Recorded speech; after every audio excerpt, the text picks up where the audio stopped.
ఏపీలో ఎన్నికల తర్వాత జరిగిన అల్లర్లపై మరో నివేదిక ఇవ్వనుంది సిట్. ఇవాళ ఇచ్చిన నివేదికలో అమరావతిలోని డీజీపీ హరీష్ కుమార్ గుప్తా ఆఫీస్కు వెళ్లిన సిట్ చీఫ్ బ్రిజ్లాల్ 150 పేజీల నివేదికను సమర్పించారు. తిరుపతి, పల్నాడు, అనంతపురం జిల్లాలో పోలింగ్ తర్వాత హింసాత్మక ఘటనలు జరిగాయి. తిరుపతి పద్మావతి మహిళా యూనివర్సిటీ ప్రాంగణంలో చంద్రగిరి టీడీపీ అభ్యర్థి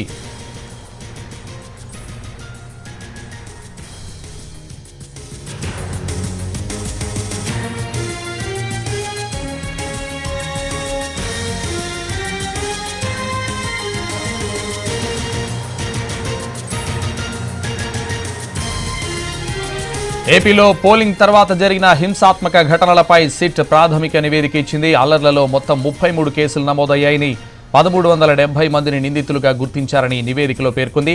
ఇప్పటివరకు 124 మందిని అరెస్ట్ చేశారని తెలిపింది. ఇవాళ ఇచ్చిన ప్రాథమిక నివేదికలో కీలక సిఫార్సులు గుర్తించిన అంశాలు పొందుపరిచింది సిట్. కౌంటింగ్ లోపు మరో రిపోర్ట్ ఇవ్వనుంది. అల్లర్లపై ఇప్పటికే 2 రోజుల పాటు విచారణ జరిపించింది సిట్. ఇకపై అల్లర్లకు సంబంధించి నమోదైన కేసులను పర్యవేక్షించనున్నారు సిట్ అధికారులు. కేసుల దర్యాప్తుపై నిరంతరం పర్యవేక్షణ చేయనున్నారు. కేసుల దర్యాప్తుపై ఇంకో నివేదిక తయారు చేసి కౌంటింగ్ లోపు డీజీపీకి ఇవ్వనుంది సిట్.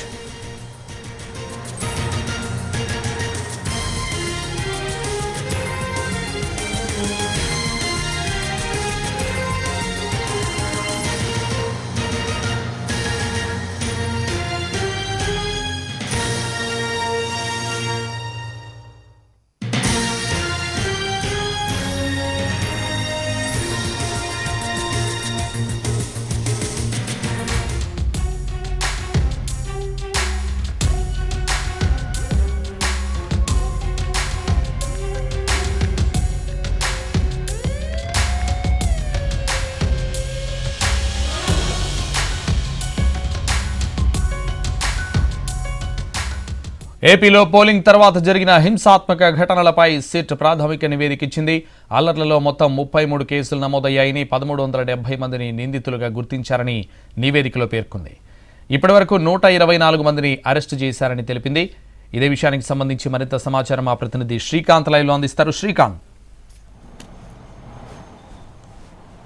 ఏపీలో పోలింగ్ అనంతరం చెలరేగిన హింసకు సంబంధించి సిట్ విచారణ చేసి నివేదికనైతే ప్రాథమికంగా ఏపీ డీజీపీకి అయితే అందజేసింది. సిట్ చీఫ్గా ఉన్నటువంటి వినీత్ బ్రిజ్లాల్ కొద్దిసేపటి క్రితమే డీజీపీ కార్యాలయంలో ఈ నివేదికను కూడా అందజేయడం కూడా జరిగింది. ఈ నివేదికలో కూడా స్పష్టంగా మొత్తం పల్నాడు, అదేవిధంగా అనంతపురం, తిరుపతి నియోజకవర్గాలకు సంబంధించి 33 కేసులు కూడా నమోదయ్యాయి. ఈ కేసులకి సంబంధించిన అరెస్టుల పర్వం అయితే కొనసాగుతున్నప్పటికీ కూడా మొత్తం 1370 మంది ఎఫ్ఐఆర్లో నిందితులుగా ఉన్నారు. వీళ్ళలో 124 మందిని అరెస్ట్ చేసి 94 మందికి మాత్రం 41A నోటీస్ ఇచ్చి పంపించినట్టుగా అయితే గుర్తించినట్టుగా అయితే నివేదికలో పొందుపరిచారు. ఏదైతే పెండింగ్ కేసుల్లో ఈ పెండింగ్ అరెస్టులు ఏదైతే ఉన్నాయో కేసుల్లో నిందితులను వాళ్ళని కూడా త్వరగా అరెస్ట్ చేయాలని ఇన్వెస్టిగేషన్ ఆఫీసర్లకు కూడా సూచించినట్టుగా కూడా స్పష్టంగా ఈ నివేదికలో కూడా చెప్పడం జరిగింది. అదేవిధంగా ఈ కేసులకు సంబంధించిన దర్యాప్తులో కొన్ని లోపాలను గుర్తించినట్టుగా కూడా సిట్ తన విచారణలో భాగంగా కూడా నివేదికలో స్పష్టం చేసింది. ఏదైతే నిందితుల్ని అరెస్టుకు సంబంధించి వెంటనే వాళ్ళని అరెస్టులు చేయాలి, అదేవిధంగా త్వరితగతిన ఛార్జ్ షీట్లను కూడా దాఖలు చేయాలి అనే విషయాన్ని కూడా స్పష్టం చేసింది. అదేవిధంగా ఈ దాడులను ఒకసారి పరిశీలిస్తే అవతల వ్యక్తులు చనిపోయే అంత తీవ్రంగా రాళ్లతో దాడులకి 2 గ్రూపులుగా విడిపోయి దాడులకి పాల్పడ్డారు. ఈ దాడులను కూడా తీవ్ర నేరంగా కూడా పరిగణిస్తామని కూడా సిట్ తన నివేదికలో స్పష్టం చేసింది. దీంతో పాటుగా సీసీటీవీ ఫుటేజ్లు, అదేవిధంగా వీడియో ఫుటేజ్లు వీటిని డిజిటల్ సాక్ష్యాలుగా కూడా సేకరించాలి అనే విషయాన్ని కూడా ఇదే విధంగా ఈ నివేదికలో స్పష్టం చేసింది. సిట్ గుర్తించినటువంటి ఎవరైతే ఆఫీసర్లు ఉన్నారో వాళ్ళందరూ కూడా ఇన్వెస్టిగేషన్ ఆఫీసర్లు, వీళ్ళందరూ కూడా త్వరితగతిన వీటన్నిటిని కూడా అరెస్టులు చేయడానికి సంబంధించి కూడా చర్యలు చేపట్టాలనే విషయాన్ని స్పష్టం చేస్తూనే కొన్ని సెక్షన్లు కూడా అదనంగా ఆల్టర్ చేయాలనే విషయాన్ని గుర్తించింది. ఇప్పటికే నమోదు చేసిన ఎఫ్ఐఆర్లలో సెక్షన్లని ఆల్టర్ చేయాలంటే కోర్టుల్లో ఉన్నటువంటి కేసులకు సంబంధించి మెమోలను కూడా ఆ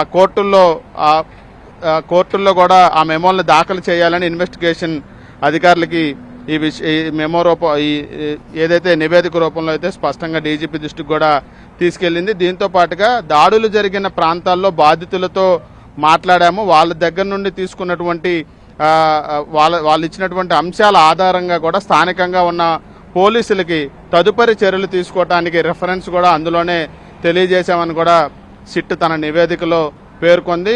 మొత్తంగా అనంతపురం జిల్లాని మనం పరిశీలిస్తే మొత్తం ఈ టోటల్ కేసులకు సంబంధించి మొత్తం కూడా పరిశీలిస్తే 33 కేసులు, అనంతపురంలో 7 కేసులు నమోదయ్యాయి, తిరుపతి జిల్లాలో 4 కేసులు నమోదయ్యాయి, అదేవిధంగా నరసరావుపేట, మాచర్ల, గురజాల ఈ 3 నియోజకవర్గాల పరిధిలో 22 కేసులు అయితే నమోదయ్యాయి. అత్యధికంగా అనంతపురానికి సంబంధించిన 7 కేసుల్లోనే 728 మంది నిందితులుగా సిట్ గుర్తించింది. ఇక 3 నియోజకవర్గాలు నరసరావుపేట, మాచర్ల, గురజాల నియోజకవర్గాల్లో 22 కేసులకు సంబంధించి 581 మంది నిందితులను కూడా అక్యూజ్డ్గా కూడా గుర్తించింది. ఇక తిరుపతి జిల్లాలో చంద్రగిరి, తిరుపతి నియోజకవర్గాలకు సంబంధించి 4 కేసుల్లో 61 మంది నిందితుల్ని అక్యూజ్డ్గా గుర్తించిన నేపథ్యంలో నిందితులను వీలైనంత త్వరగా అరెస్టులు చేయాలనే విషయాన్ని స్పష్టంగా కూడా స్థానిక జిల్లా అధికారులకి ఆదేశాలు ఇచ్చింది. నిందితుల అరెస్టుకి జిల్లా పరిధిలో ప్రత్యేక బృందాలను కూడా ఏర్పాటు చేసింది. ఈ నివేదిక మీద కూడా డీజీపీ సంతృప్తి వ్యక్తం చేశారు. తదుపరి అరెస్టుల క్రమానికి కానీ విచారణకు సంబంధించి కానీ స్థానిక పోలీసులు ఎస్పీలతో కోఆర్డినేషన్ చేసుకొని ముందుకు వెళ్లాలని కూడా చెప్పినట్టుగా అయితే మనకి సిట్ నివేదికలో అయితే స్పష్టంగా తెలిసిన నేపథ్యంలో ప్రస్తుతం ఇచ్చింది ప్రాథమిక నివేదిక.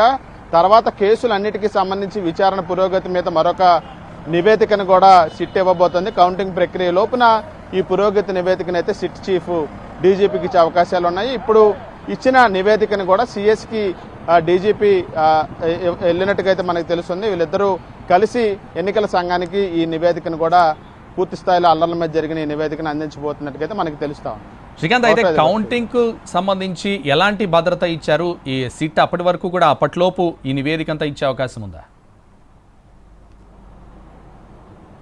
అంటే ఖచ్చితంగా కూడా కౌంటింగ్ ప్రక్రియకు సంబంధించి ఇప్పటికే పూర్తి స్థాయిలో పకడ్బందీ ఏర్పాట్లు ఒకవైపున చేస్తూ ఉంది. మరోవైపున కౌంటింగ్ తర్వాత కూడా దాడులు జరిగే అవకాశాలు ఉన్నట్టుగా కూడా ఏపీకి ఇంటెలిజెన్స్ వర్గాల నుంచి పెద్ద ఎత్తున సమాచారం కూడా వచ్చిన నేపథ్యంలో ఇప్పటికే 20 కంపెనీలకు సంబంధించి 20 ప్లటూన్ల వరకు అదనపు బలగాలు కూడా రాష్ట్రానికి చేరుకున్న నేపథ్యంలో స్ట్రాంగ్ రూముల దగ్గర 3 అంచెల భద్రతను కూడా ఏర్పాటు చేశారు.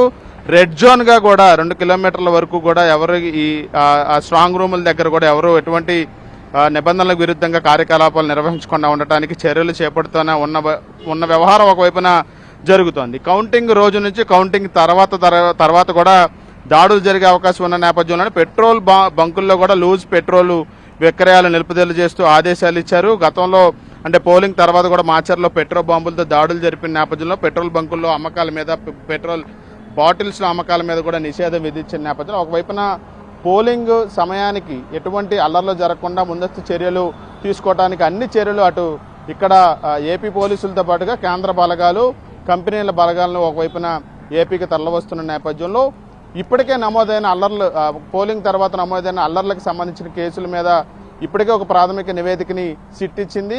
ఇక ముందు కూడా కౌంటింగ్ లోపుగా ఆ కేసుల పురోగతి అంటే ఎప్పటిలోపు అరెస్ట్ చేశారు, ఇంకా ఎంతమందిని అరెస్ట్ చేయాలి, దానికి సంబంధించి ఎటువంటి చర్యలు స్థానిక పోలీసులు తీసుకుంటున్నారనే అన్ని అంశాల మీద కూడా మరొక నివేదికను కూడా అయితే సిట్ అయితే కౌంటింగ్ లోపు డీజీపీకి ఇవ్వబోతోంది. దీనికి సంబంధించి మొత్తం కూడా అన్ని జిల్లాల ఎస్పీలతో కూడా సిట్ అయితే కోఆర్డినేట్ చేసుకుని అయితే ముందుకెళ్ళబోతా ఉంది. Thank you Santosh.